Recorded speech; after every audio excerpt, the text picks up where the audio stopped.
there, it's Sean with RTI, and today I'm going to take you through our blind mating solution.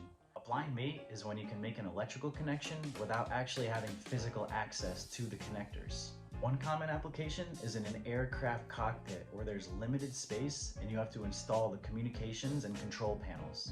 By using a blind mating system, the panels can just be slid into place and be blind mated instead of the mechanic having to connect them first and then install the panels. So this gives you the electrical connection that you need to power up the equipment while also saving time on installation and having better wire management.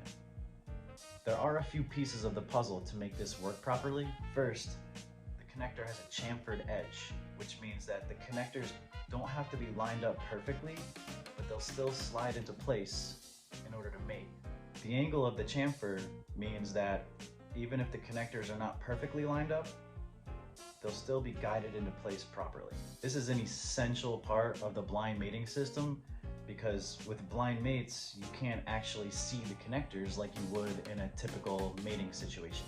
The other piece of this is we have to make sure that the connectors remain mated once they're in place. The last thing you want to worry about when you're flying a plane is whether or not the electrical connections are actually mated properly. To solve this problem, we use a spring that provides a constant force in the direction of the mate. So once the connectors are mated, the spring is compressed. This force keeps the connectors mated and ensures a reliable connection.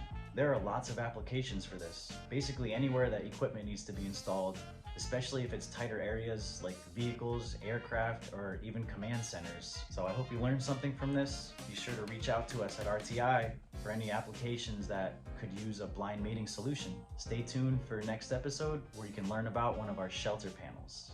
Catch you later.